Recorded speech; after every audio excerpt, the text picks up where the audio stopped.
बिस्मिल्लाहिर्रहमानिर्रहीम, अस्सलाम वालेकुम नाज़रीन, आप देख रहे हैं प्रोग्राम द लास्ट आवर। मैं हूँ यासिर रशीद और स्टूडियो मेरे साथ मौजूद हैं सीनियर तजज़ियाकार राना मोहम्मद अजीम साहब। नाज़रीन, आज के दिन एक बड़ी हैपनिंग हुई है। एक वो फैसला था जो 13 दिसंबर को सुनाया गया। 13 दिसंबर को पाकिस्तान तहरीक-ए-इंसाफ की जानिब से दरख्वास्त दायर की गई थी, उसके ऊपर समाअत हुई और उसके अंदर एतराज़ात ये लगाए गए थे कि अदलिया से आरओज़, डीआरओज़ और एआरओज़ लेने की बजाय जो आरओज़ लिए जा रहे हैं, कमिश्नर और डिप्टी कमिश्नर, तो उनके ऊपर हमें तहफ़्फ़ुज़ात हैं, उनके इलेक्शन के इनकाद के ऊपर हमें तहफ़्फ़ुज़ात हैं। तो अदलिया से ही आरओज़ लेने की हम फिर से दरख्वास्त करते हैं। अदलिया उससे पहले माजरत कर चुकी थी। इलेक्शन कमीशन ने यह फैसला कर लिया था कि आरओज़ और डीआरओज़, डिप्टी कमिश्नर और कमिश्नर जिम्मेदारियां संभालेंगे और इसी तनाजुर के अंदर उनकी तरबियत भी चल रही थी। उधर से सिंगल बेंच ने इलेक्शन कमीशन ऑफ पाकिस्तान को यह डायरेक्शन दे दी, हुक्मनामा जारी कर दिया कि आप अपना ये जो फैसला है इसके ऊपर अमल दरामद नहीं करेंगे और इस मामले के ऊपर एक लार्जर बेंच तश्कील दिया जाएगा जो 5 रुकनी होगा और जो इसकी समाअत 18 दिसंबर को करेगा।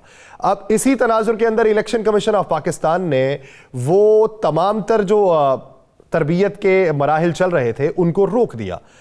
इसी ज़िमन में आज चीफ जस्टिस की चीफ इलेक्शन कमिश्नर से कोई 3 घंटे तवील मुलाकात हुई।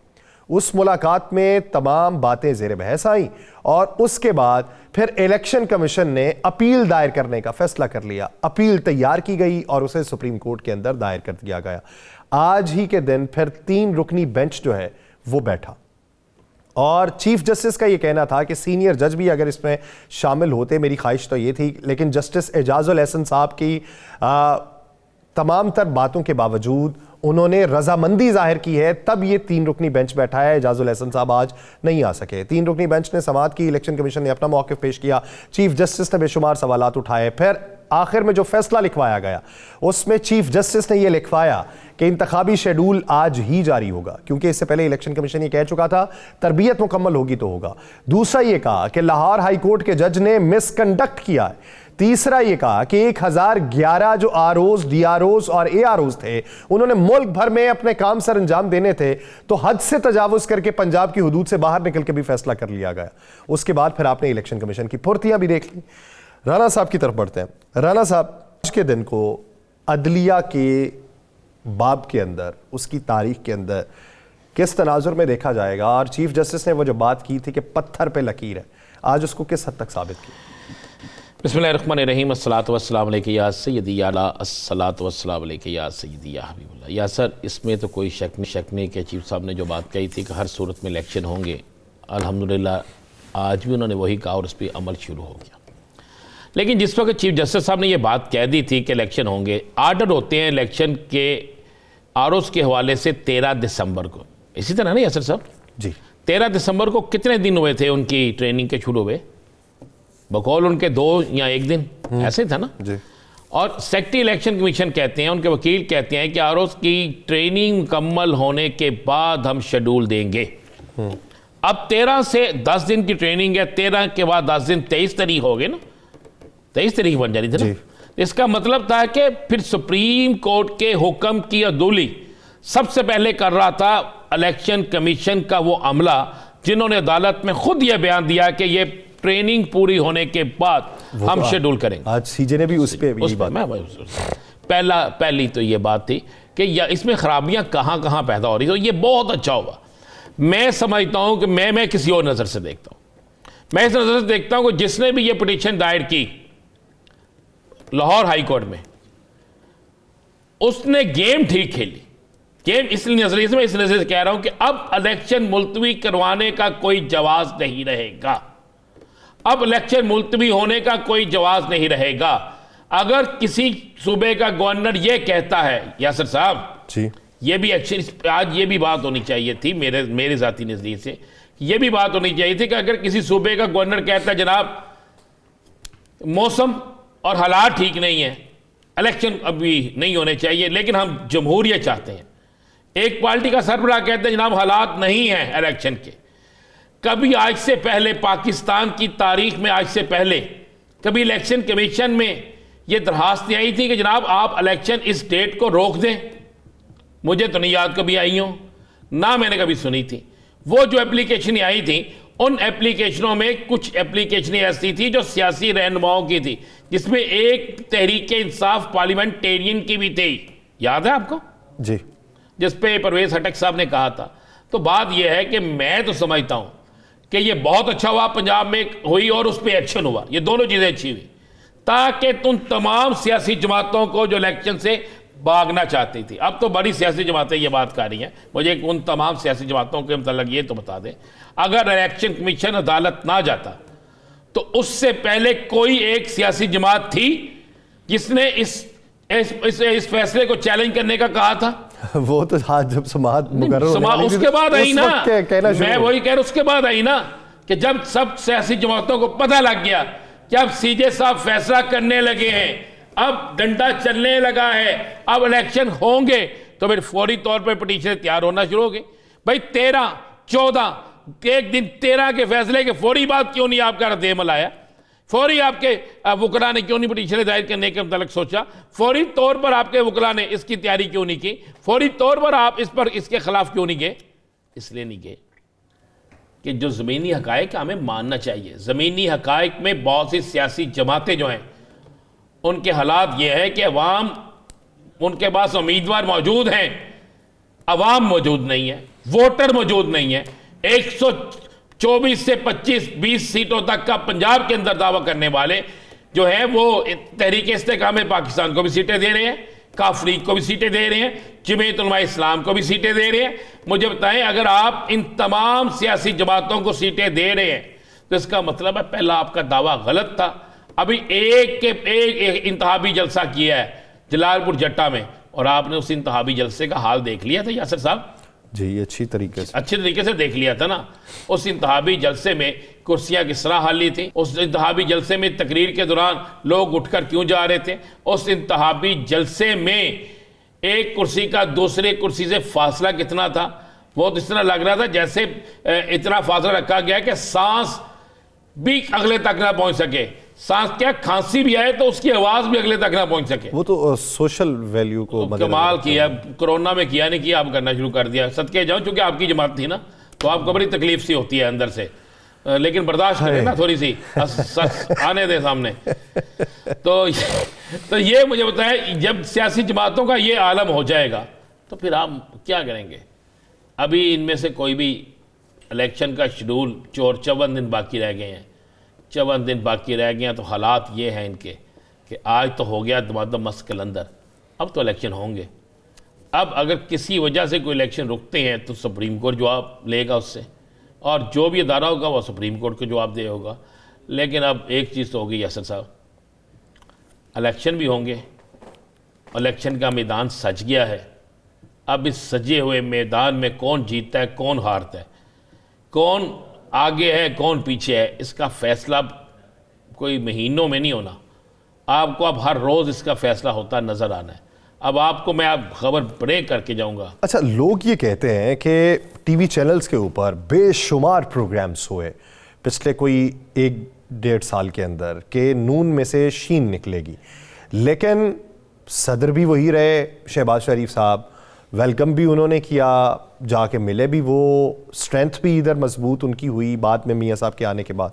तो वो नून से शीन नहीं निकली तो फिर बागी ग्रुप कैसे निकलेगा? ये एक आम नून लीगी वर्कर की राय है। बहुत अच्छी बात आपने की, बहुत अच्छी बात की। शाहिदा खान अब्बासी क्या थे इनके? उसको वो तो सियासत से किनारा कशी कर गए ना। नून लीग के थे या किसी नून लीग से उड़ के किसी और जमात से आए थे? मुफ्ती इस्माइल कौन थे?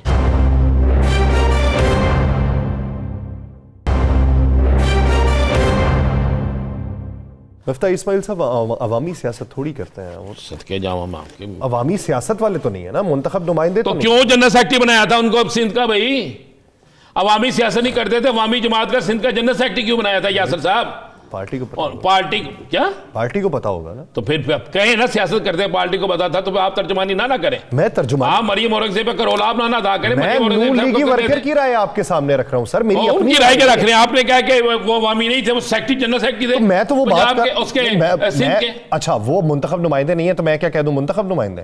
कैसे कह सकता हूं?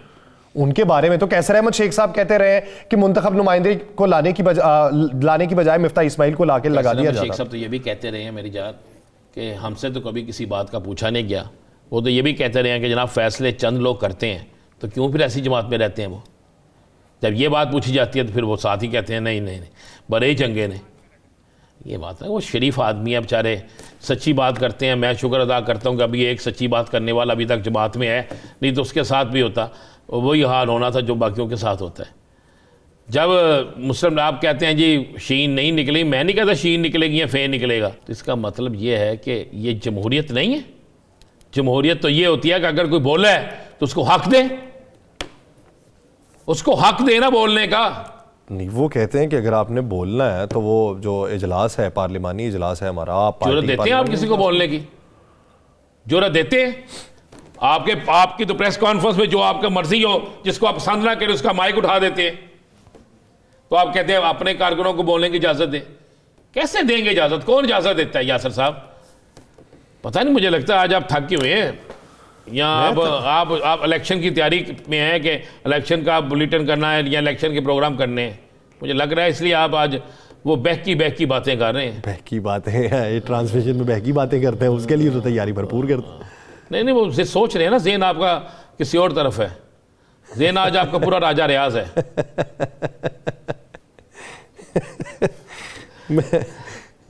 बात यह है कि सवाल करने से कासिर हो। यासर साहब हालात जो है ना वो बड़े तब्दील होने हैं। नहीं, आपने वो हालिया सर्वे देखा है कि जहाँ पे पाकिस्तान मुस्लिम लीग नून की मकबूलियत थी जिन शहरों में, मिसाल के तौर पे जहलुम ले लें, पंजाब में लाहौर ले लें, गुजरांवाला कसूर ले लें, ओकाड़ा ले लें, भक्कर ले लें, तो ये वाले जो शहर हैं ओकाड़ा, यहाँ पे वो ग्राफ पाकिस्तान मुस्लिम लीग नून का कहाँ पे पहुंचा है? कहाँ पहुंचा बता दें? नहीं, आपसे पूछ रहा हूं, सर्वे आपने देखा? नहीं यार, मैं आपके मुंह से सुनना चाहता हूँ ना आज। उस सर्वे के मुताबिक तो अच्छा, ये सर्वे दूसरे सर्वे से मुख्तलिफ इसलिए है कि मजमूई तौर पे एक सर्वे करवाया जाता है ना मुल्क में, तो उसमें ज़्यादा से ज़्यादा हज़ारों में या बहुत ज़्यादा चंद लाखों के अंदर लोगों की राय शामिल होती है। लेकिन ये सर्वे जो है ये शहर शहर की लाखों की राय है। तो लाहौर के अंदर 61% जो है वो बल्ले के ऊपर मोहर लगाना चाहता है। ये लाहौर की सूरत हाल है। यार क्यों झूठ बोलते हैं? क्या कह रहे हैं यार आप? ऐसा साहब नहीं, ऐसा हो ही नहीं सकता। मियाँ दे नारे वजन के, ये तो गली गली में वो नारे लग रहे हैं। वो इस तरह लग रहा है कि कागजों में ना पता क्या हुआ है, टेप लगा रहे हैं, टेप लगा रहे हैं ना, हर गली में जाके वो टेप चला देते हैं, टैग लगा देते हैं, मियाँ दे नारे वजन खुश हो जाते, बाजन वज रहे ने नारे। ये तो हकीकत है जो आप बात कह रहे हैं। आप 61 कह रहे हैं, मैं कह रहा हूँ कि 81 होगा। उसकी वजूहात है, हम किसी सियासी जमात की मुखालफत या तर्जमानी नहीं कर रहे। उसकी वजूहात है यासर साहब, महंगाई, बेरोज़गारी, लोगों को इंसाफ ना मिलना और फिर क़यादत का लोगों से दूर होना। ये सारी चीज़ें हैं, ये सारी चीज़ें हैं। वो 17 माह की हुकूमत जो है वो आकर किसी नूरदीन पान वाले ने नहीं की थी, वो शहबाज शरीफ साहब की थी। और 17 माह की हुकूमत में कोई एक रिलीफ मुझे बता दें जो दिया था, कोई एक रिलीफ। एक होता है ना रिलीफ देना। मैं निगरान हुकूमत की तो बात ही नहीं करता ना, छोड़ दें इसको। इस निगरान हुकूमत को भी फ्लॉप कराने में जो जो सियासी जमात अपना किरदार अदा कर रही है वो भी मुझे पता है, वो आपको भी पता है। तो ये सर्वे तो यासर साहब चलेंगे। और अब ये सर्वे आप क्या समझते हैं? लोग 8 तारीख, मैं आपको बताऊँ, मैं एक बड़े सीनियर शख्स के साथ बैठा था, मैं उससे पूछ रहा था सर क्या बनेगा? ये जो बात आपने की है ना, उसने तो इससे भी बढ़ के बात की। उसने कहा हम तो बड़े परेशान हैं, बल्कि उसने यहाँ तक कह दी कि अगर तो 8 फरवरी को इलेक्शन हुए तो फिर वज़ीर आज़म का ख्वाब देखने वाले भूल जाए। ये लफ्ज़ अदा किया है उसने। अब आप थोड़ा सा अंदाज़ा लगाए ना, अगर आप 6 सीटें दे देते हैं, मैं ज़्यादा नहीं कहता, 6 ही नशिस्तें दे देते हैं, आप फैसलाबाद से हैं, चलिए मैं आपसे कहता हूँ, फ़ारूक हबीब लड़ेगा किसी इलेक्शन, जीत सकते हैं फैसलाबाद से, तहरीक इस्तेकाम पाकिस्तान से। IPP के तो वोट नहीं है, वो शख्सी वोट होंगे जो कुछ पड़ जाएंगे, पार्टी वोट तो नहीं है ना। बाकी भी उम्मीदवार आपके सामने हैं। बिलखुसूस सियासी मंजरनामा और उसके साथ साथ अदालती मंजरनामा, इसको लेके जो इबहाम पैदा किया जा रहा था या जो मंजरनामा वज़ा हो रहा है, ये मुस्तकबिल के अंदर पाकिस्तानी सियासत पे किस हद तक असरअंदाज होगा। और अभी हमें बहुत से मामलात ऐसे देखने में आते हैं कि फैसले जो हैं वो अदालत के सामने जाते हैं। फैसले इदारों से निकल के अदालत के सामने जाना क्या इदारा जाती टकराव की ये पॉलिसी है, या फिर सियासी अफरा तफरी इतनी पैदा हो चुकी है कि किसी को किसी के ऊपर कहीं भी भरोसा नहीं है और वो ये समझता है कि तमाम पत्ते एक ही वक्त में शो कर देने चाहिए। इसी पूरे मंजरनामे पर बात करने के लिए हमें ज्वाइन किया जमीयत उलमा इस्लाम फे के सीनियर रहनुमा सेनेटर कामरान मुर्तज़ा साहब ने।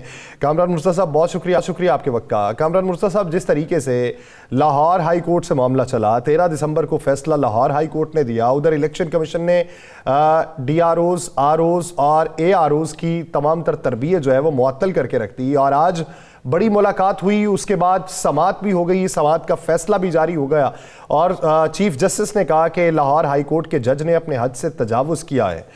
इस खबर के बाद और इस फैसले के बाद इसके असरात क्या देख रहे हैं? देखिए, मैं इस मुल्क पे अल्लाह पाक रहम करे, ये जो कुछ इस मुल्क में हो रहा है और हर अदारा जो है वो अपनी अपनी जो है ना उसने डायरेक्शन दी हुई है, तो ये एक अनारकी की सूरत हाल मुझे नजर आ रही है। 8 फरवरी के लिए इलेक्शन का हुक्म पहले से मौजूद था, उसको PTI चैलेंज करती है ऐसी एनालॉजी पे जिसका जो है वो कानून में कोई वजूद नहीं है कि चीज लाजमी जो है वो हर सूरत में जुडिशल अफसरों की निगरानी में इलेक्शन करवाए जाएं। हालांकि पिछले इलेक्शन में जिसमें उन्होंने जीते होने का दावा किया था वो एग्जीक्यूटिव की निगरानी में हुए थे और उससे पहले जो इलेक्शन थे 2013 के, वो जुडिशरी उसको वॉच कर रही थी, उसकी ROs और DROs जुडिशरी से थे और उस पर उनका एतराज था। तो एक अजीब सा कंफ्यूजन है, पॉलिटिकल पार्टीज में भी है, अदारों के अंदर भी है। कोई दस्तूर को सबको पढ़ना आता है और जब सबको पढ़ना आता है दस्तूर, तो फिर तो कोई ऐसी वजह नहीं है कि जिसको बुनियाद बना के ये कहा जाए कि हम अदालतों में चलते हैं। हमारे यहाँ कहा जाता है, हमारे यहाँ बलूचिस्तान में, कि अदालतों में से जो फैसले अदालतों में होते हैं वो इतने पायदार नहीं होते, तो अदालतों से बाहर बैठ के भी ये फैसले हो सकते थे। सबको पता था दस्तूर क्या कहता है, सबको पता था कानून क्या कहता है, या इवन सबको पता था कि 8 फरवरी के इलेक्शन के लिए जो ना वो डेट दी जा चुकी है और 54 दिन के अंदर जो ना ये शेड्यूल का मामला है। मगर उसके बावजूद जो है ना वो लाहौर हाई कोर्ट ने जो उसका दिल चाहा उसने वो फैसला कर दिया। उस पार्टी को देखिए, जो उसका दिल चाहा उसने पिटीशन फाइल कर दी, बजाय इसके कि वो अपना माजी का जो है ना वो रिकॉर्ड ही चेक कर लेती कि 2018 में क्या हुआ था। तो उसने उस जिसमें वो जीता कहते हैं अपने को, उसमें किन्होंने करवाए थे इलेक्शन और जिसके ऊपर उनका एतराज था 2013 में, आज वो कहते हैं कि नहीं हुई वापस आ। अच्छा कामरान मुर्तज़ा साहब, अब आज फैसला हो गया, आप समझते हैं कि अब 8 फरवरी को इलेक्शन का शेड्यूल आज ही अनाउंस होना चाहिए और इससे लेट नहीं जाना चाहिए? आज नहीं करते तो कल कर दें, मेरा ख्याल कल भी वो 54 डेज की विद इन हो जाएगा। मेरा ख्याल है कल जो है ना वो तो आज अगर मुमकिन नहीं है, फर्ज कर लीजिए बहुत सारी बातें जो है ना वो जल्दबाजी में की जाए तो फिर वो कहेंगे कि जल्दबाजी में हुआ था तो ये खराब हो गया। अगर तो कोई दिन बाकी है तो फिर कल चले जाएं, और अगर दिन बाकी नहीं है फिर रात को बैठे, फिर रात 12 बजे तक बैठते हैं, मिडनाइट तक बैठते हैं, जो भी करते हैं उनका शेड्यूल फिर जारी कर देंगे।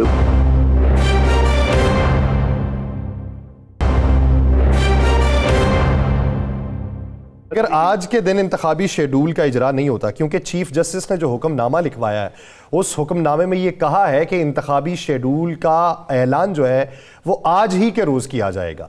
अब आज तो 12 बजे ख़त्म हो जाती है, 12 बजे से पहले अगर इंतखाबी शेड्यूल का ऐलान नहीं होता तो क्या ये तौहीन अदालत में आएगा या फिर 12 बजे के बाद भी सूरत हाल जा सकती है, जिस तरह आप मिडनाइट की बात भी कर रहे हैं? कम से कम टेंटेटिव तो दे देना, और कुछ नहीं तो कि फर्ज करें कि उसमें कट ऑफ डेट जो है वो वही रहे, बाकी अगर कहीं एक आध डेट जो है ना वो ऊपर नीचे करनी भी पड़े, कोई डिफिकल्टी आ जाए तो वो डिफिकल्टी रिमूव करने का इख्तियार होता है वो उन अदारों के पास। कामरान मुर्तज़ा साहब, शेड्यूल आ गया, सारा कुछ हो गया, मौलाना साहब कहते हैं कि KPK और बलूचिस्तान में अभी ऐसा माहौल नहीं है दहशतगर्दी की वजह से, मौसम की वजह से। KPK के वज़ीर आला कहते हैं इलेक्शन, और गवर्नर कहते हैं इलेक्शन ज़रूरी है, हर हाल में ज़रूरी है, लेकिन हमें मौसम और हालात को देखना होगा जो दहशतगर्दी के हैं। अब आज अहकामात के बाद शेड्यूल भी सारा कुछ ओके, इसके बाद भी आप समझते हैं कि इलेक्शन जो है उसके लिए हालात कारसाज हैं? देखिए, हालात साजगार हो या ना हो, हम इलेक्शन लड़ेंगे। हमने जो भी बात की है कि जी ये मौसम ठीक नहीं है या वैसे दहशतगर्दी है या हम पे हमले हो रहे हैं, इसका मतलब इलेक्शन मुलतवी कराना हरगिज नहीं। हम इन एनी केस इलेक्शन लड़ेंगे। जिस तारीख को होने हैं, 8 को होने हैं, 7 को होने हैं, 6 को होने हैं, 5 को होने हैं, जो शेड्यूल आएगा हम उसके पर्सन्स में इलेक्शन लड़ेंगे। अच्छा, जो एतराज़ात आपकी तरफ से आयद किए जा रहे थे, वो एतराज़ात दूर ना होने पे कोई गिला शिकवा नहीं है? गिला शिकवा अपनी जगह पे, मगर हम इलेक्शन नहीं छोड़ेंगे। गिला शिकवा तो है, हमने अपनी राय दी है कि इलेक्शन का ये माहौल नहीं बनाया आपने। एक जगह पे हमारे 84-85 लोग इकट्ठे शहीद किए, 200 लोग उसमें जो है ना वो जख्मी हुए। अब्दुल्ला पे हमला हुआ, अकबर तरीन पे हमला हुआ, और पता नहीं कितने जो है दर्जनों के हिसाब से इस तरह के केसेस है जिसमें ये सारा कुछ हुआ। तो इस पे हम क्या गिला करने का हक भी नहीं रखते, हम ये कहने का हक भी नहीं रखते कि माहौल इलेक्शन का नहीं बनने दिया गया। तो या मैं मौलाना जिधर जाते हैं साथ ही जो है ना वो थ्रेट लेटर जो है ना पकड़ा दिया जाता है कि आपको लाइफ थ्रेट है। मौलाना के लोग जिधर जाते हैं उसमें जो है ना वो साथ ही थ्रेट लेटर इश्यू हो जाता है कि आप इस इलाके में ट्रेवल ना करें। तो ये हमारे साथ डिफिकल्टी है, और जब जब ये डिफिकल्टी होगी। अच्छा, तो आप कामरान साहब वजह क्या समझते हैं कि तमाम सियासी जमातों में से सिर्फ आप ही की जमात को टारगेट क्यों किया जा रहा है? ये बात तो समझ में नहीं आ रही। इसकी वजह ये होगी कि शायद हमें थ्रेट समझा जा रहा है। सुबह खैबर पख्तूनख्वा में जो इलेक्शंस को जो है उनके नताइज को तब्दील करने की जो है वो रखते हैं सलाहियत, इसलिए जो है वो हमको कंट्रोल करने की कोशिश की जा रही है शायद। देखें, केपीके के अंदर बिलावल साहब जलसे कर रहे हैं, परवेज खटक साहब जलसे कर रहे हैं, तहरीक इंसाफ के जलसे हो रहे हैं, सिर्फ आपको ही ये लेटर दिया जा रहा है। तो फिर इसका मतलब है ये लेटर एक, आप कह रहे हैं कि आपको रोकने के लिए दिया जा रहा है, ये लेटर जेन्युइन नहीं है। हम ये क्या समझे? रोकने के लिए, सिर्फ रोकने के लिए दिया जा रहा होता तो क्या उसमें 84-85 लोग जो है वो शहीद होते? अगर आपके दिल में ये बात है कि शायद हमारा कोई कनायमस है इसमें, तो क्या हम 84-85 नहीं, मैं कह रहा हूं कि क्या, मैं कह रहा हूं कि बाकियों के जलसों पे कोई ऐसा थ्रेड नहीं है। मैं सिर्फ ये कह रहा हूं। ये तो इंतजामिया से पूछिए ना कि एक पार्टी को क्यों टारगेट किया जा रहा है। वो तो पहले भी एक पार्टी जो है ना वो उन दहशतगर्दों की बहुत प्यारी रही है। आज भी जो है, आज तक उनका एक आदमी, अल्लाह ना करे कि उनका एक आदमी भी मारा जाए, मगर आज तक उनका कोई एक आदमी भी नहीं मारा गया वो प्यारी पार्टी का। वो एस्टेब्लिशमेंट की भी एक जमाने में बहुत प्यारी रही है, वो जुडिशरी की भी एक जमाने में बड़ी प्यारी रही है। नहीं, पार्टी आपके बात दुरुस्त है। मैं समझता हूँ पाकिस्तान का कोई भी शहरी, कोई भी सरकारी अफसर, किसी को भी नुकसान नहीं होना चाहिए, बल्कि दहशतगर्दी का हाथ होना चाहिए। जिसको अल्लाह जिसकी जो है वो अल्लाह पाक जान अपने तौर पे ले, वो ठीक है, मगर इस तरह से किसी इंसान के हाथ से उसकी जान नहीं जानी चाहिए, मासूम अदालती प्रोसेस। अच्छा, फिर इस मंजरनामे में और इन ज़मीनी हकायक को देखते हुए आपको इलेक्शन कैंपेन में कितने मसाइल का सामना होगा? मैं अर्ज कर रहा था, मौलाना पेशावर गए, मौलाना को भी कहा गया होगा, साथ मुझे भी फोन करके कहा गया था कि मौलाना को कहें कि एहतियात करें। अब मौलाना को कहें एहतियात करें, इसका मतलब ये कि तुम भी एहतियात करो। मौलाना कोयटा गए, साथ जो है ना वो मैं बता देता हूँ नाम भी अगर आप जानना चाहते हैं। इंटीरियर मिनिस्टर साहब ने, मेरे दोस्त हैं, उन्होंने मुझे फोन करके कहा कि मौलाना साहब के पास चलना है, ये मसाइल। तो बल्कि साथ शायद बैठे हुए थे, हम किसी मीटिंग में थे, तो वो फिर वहां से उठ के चले गए। मैंने मीटिंग कंटिन्यू की। लड़काने के लिए गए, साथ यही थ्रेट लेटर बावलपुर के लिए हम जाते हैं, यही थ्रेट लेटर मरी में जाते हैं, थ्रेट लेटर खुदा के बंदे सिर्फ ये हमें से ये थ्रेट लेटर जो ना आपने थमाने, और साथ प्रैक्टिकली साथ हमारे लोग शहीद हो रहे हैं। वो हमारे बच्चे होते हैं, जो हमारा वर्कर होता है, जो हमारा कुलीग होता है, वो हमारा या बच्चा होता है या भाई होता है, अगर या बुजुर्ग है तो उसको बुजुर्ग की सूरत में होता है। तो लोग शहीद हो रहे हैं। तो अगर किसी के ज़हन में अगर ये ख्याल हो कि ये जो है ना हम और वो कोई गुल्ली डंडा खेल रहे हैं, तो ऐसा नहीं है।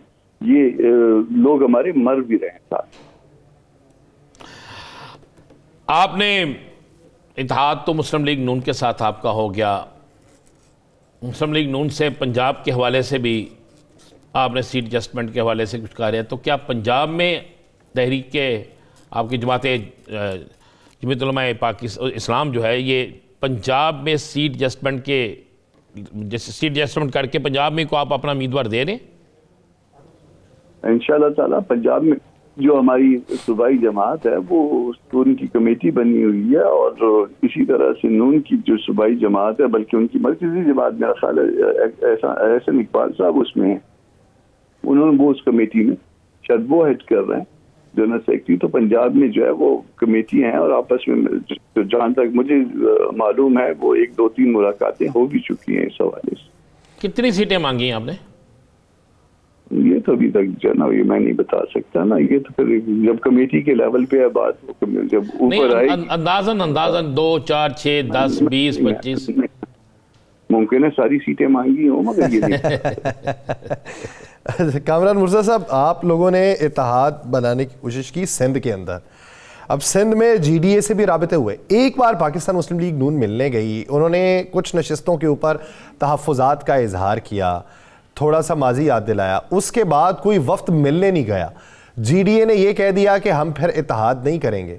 अगर GDA वहां पे इत्तेहाद में शामिल नहीं होती या उनके तहफ़्फ़ुज़ात नहीं दूर किए जाते तो वो इत्तेहाद किस हद तक मजबूत होगा?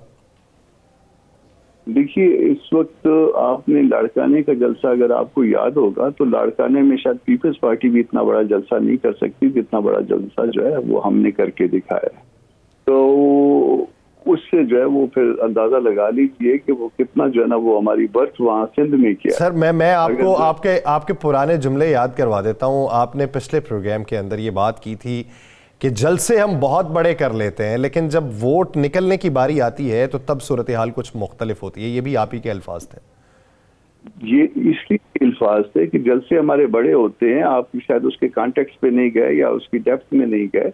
जलसे हमारे बहुत बड़े होते हैं, मगर वोट उसमें से नहीं निकलते। तो क्यों नहीं निकलते? वो जो है वो फरिश्ते आके वो वोट जो है वो इधर से उधर करते हैं। तो अब क्या, अब कोई फरिश्ते तो नहीं होंगे, अब वोट जेन्युइन ही होंगे ना?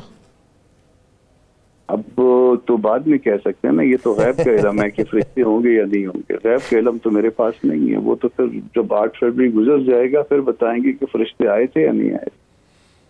अच्छा कामरान साहब, आप क्या समझते हैं, पाकिस्तान मुस्लिम लीग नून जब ये दावा करे कि 120 से 25 नशिस्तें पंजाब से वो निकालने की अहलियत रखती है, बतौर सियासी कारकुन क्या समझते हैं कि ऐसी दावेदार जमात जो है वो 5, 10, 15 नशिस्तों वाली भी पार्टी के साथ जाके इत्तेहाद की बातें करे, तो उसके पीछे फिर मंतक क्या दिखाई देती? मंतक तो देखिए ना, जो इत्तेहाद कर रहा है या वो पूरे जो ना मंजर को बना रहा है जो पार्टी, उसकी अपनी एक स्ट्रेटजी उसने तय की होगी ना। उसको वो इन एनी केस जो है वो कुछ भी लूज करने के लिए नहीं जाना चाह रही होगी।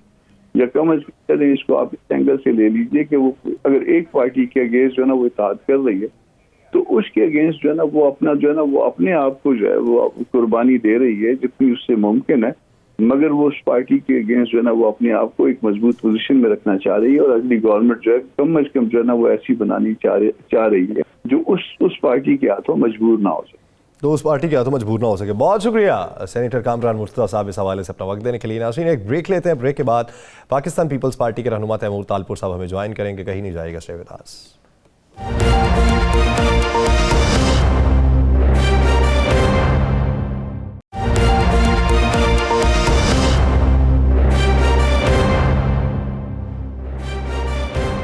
ब्रेक के बाद खुश आमदीद नाज़रीन।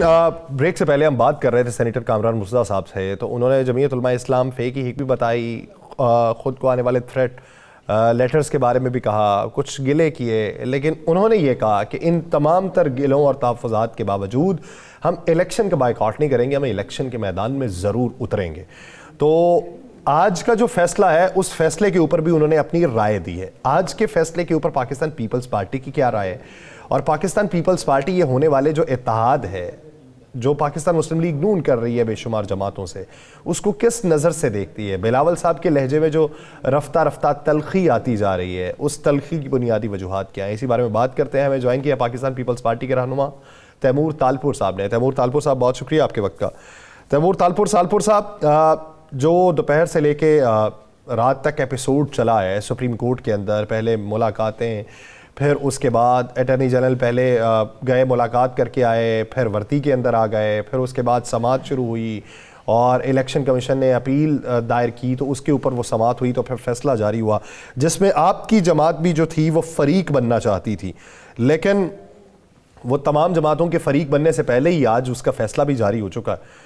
तो अगर पाकिस्तान पीपल्स पार्टी आज के केस के अंदर फरीक होती तो उसका मौक़िफ़ क्या होता, वो अपील क्या दायर करती? बिस्मिल्लाहिर्रहमानिर्रहीम, बहुत बहुत शुक्रिया। देखिए, बेसिकली हमारा राइट था फरीक बनना, क्योंकि जो लोग इसमें से अफेक्ट हो रहे थे उनमें से एक बहुत मेजर पॉलिटिकल जमात पाकिस्तान पीपल्स पार्टी थी, जो कि इलेक्शन चाहती है, जो कि इलेक्शन से भागना नहीं चाहती। और इसके साथ साथ पाकिस्तान पीपल्स पार्टी ये भी आवाम को दिखाना चाहती थी कि जो इलेक्शन मांगते थे वो असल में इलेक्शन से भाग रहे हैं। ये सब चीजें आवाम के सामने लाना बहुत जरूरी थी। मैं समझता हूँ बहुत ही एक खुशी की बात है, जिस दिन से जस्टिस फायज ईजा साहब ने अपना ओथ दिया है चीफ जस्टिस ऑफ पाकिस्तान, उस दिन से आपने देखा है कि सिर्फ हक और सच की बात हो रही है, कॉन्स्टिट्यूशनल बातें हो रही हैं। पहले जज साहबान कहते कुछ थे, करते कुछ थे, पर मैं समझता हूँ जस्टिस फायज ईजा के कहने में और करने में बिल्कुल तसाद नहीं है। पाकिस्तान पीपल्स पार्टी समेत मैं समझता हूँ जितनी भी डेमोक्रेटिक जमातें हैं, जितनी भी सच्ची पॉलिटिकल पार्टीज हैं, आज मैं समझता हूँ वो सुप्रीम कोर्ट के फेवर में होंगी और उनका शुक्रिया अदा कर रही होंगी। और हम भी उनमें से एक हैं जो इस अच्छे खुश आइन फैसले को वेलकम करते हैं। वाकई we are seeing a democratic chief justice. Fayal Sahab, अभी जमीयत उलमा इस्लाम के सेनेटर साहब ने कहा जी कि लारकाना जो पीपल्स पार्टी जिसे अपना घर कहती है, उस पर सबसे बड़ा तारीख का जलसा हमने किया है और हम जब भी इलेक्शन वहाँ लड़ते हैं तो हमको फरिश्ते आके हमारे वोट गायब कर देते हैं और दूसरों के वोट यानी आपके वोट वहाँ पे डाल देते हैं। ये हैं कौन फरिश्ते, मुझे भी बता दें ताकि हम भी उन्हें डिस्कस तो कर सकें ना।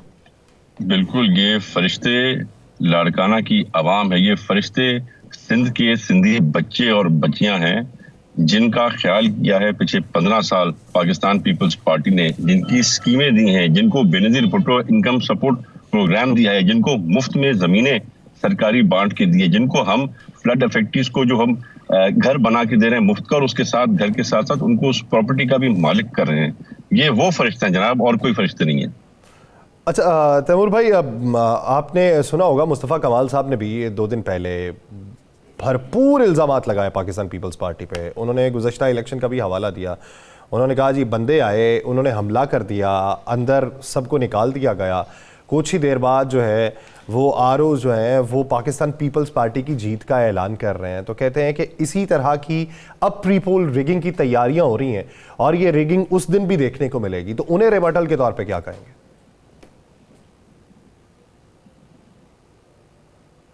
तैमूर साहब देखिए जी, ये मुस्तफ़ा कमाल साहब की मजबूरी है, उसके पास इसके अलावा कोई तरीक़ेकार नहीं है। आपके 92 न्यूज़ के कैमरास हर पोलिंग बूथ पर तकरीबन मौजूद थे, अंदर की खबरें भी बता रहे थे, बाहर की खबरें भी बता रहे थे।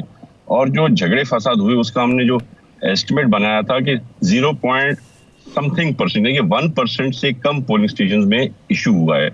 तो इन हालात में इससे बेहतर साफ सुथरी क्लीन इलेक्शन क्या हो सकती है? चलिए जी, आपके ज़ाती ख्याल है, हम आपके ज़ाती ख्याल पे ऐसे नहीं बोल सकते, लेकिन कम अज़ कम मेरा और यासर का कभी हम किसी भी सियासी लीडर को ये अल्फाज अदा नहीं करेंगे और ना ये सियासी लीडर की तो बात ही नहीं हो रहा जनाब, सियासी लीडर की तो बात ही नहीं हो रही है। सर, वो सियासी लीडर ना होते तो सबसे ज्यादा सीटें वो ना लेते ना। सियासी लीडर ना होते तो कौन सी सीटें? 25 सीटों पे उनको हुकूमत बना दी, सबको मिला के साथ बैठा दिया उसके। 25 सीटें तो आप कह रहे हैं ना सर, ये तो आप कह रहे हैं, ये तो वक्त क्या। चले ये बता दें कि अब कितनी सीटों के ऊपर हुकूमत बनेगी? मैं समझता हूं कि सिंगल लार्जेस्ट मेजॉरिटी तो किसी के पास भी नहीं होगी, पर ये उम्मीद रख रहे हैं कि जो सीटें जो निकल के आएंगी तो शायद उन जमातों में पहले नंबर पे मैं समझता हूं पाकिस्तान पीपल्स पार्टी होगी। अच्छा, फर्ज कर लें मफरूजे के ऊपर बात करनी है ना, अभी तक तो पोलिंग नहीं हुई, पोलिंग होगी, नतायज निकलेंगे तो पता चलेगा। फर्ज कर लें पाकिस्तान पीपल्स पार्टी जो है वो अक्सरियत हासिल नहीं कर पाती जमातों के अंदर और वो अक्सरियत PMLN हासिल कर लेती है। अब आपकी तरफ से वज़ीर आज़म के उम्मीदवार हैं बिलावल भुट्टो ज़रदारी, तो पाकिस्तान मुस्लिम लीग नून अपने उम्मीदवार के तौर पे मियाँ साहब को उतार रही है मैदान में, तो वो कभी भी बिलावल साहब को वज़ीर आज़म नहीं बनने देंगे।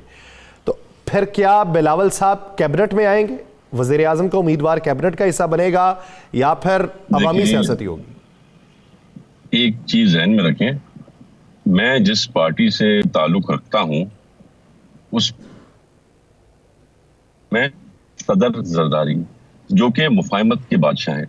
पहली बात तो ये ख्वाब हम देखें ही ना कि सिंगल लार्जेस्ट जो वोट हैं वो नून लीग के पास होंगे, क्योंकि आप ध्यान में रखें कि और भी बहुत सी पार्टियां हैं और उनके साथ बड़े अच्छे ताल्लुकात, बड़ी अच्छी बातचीत आजकल सदर जरदारी की चल रही है।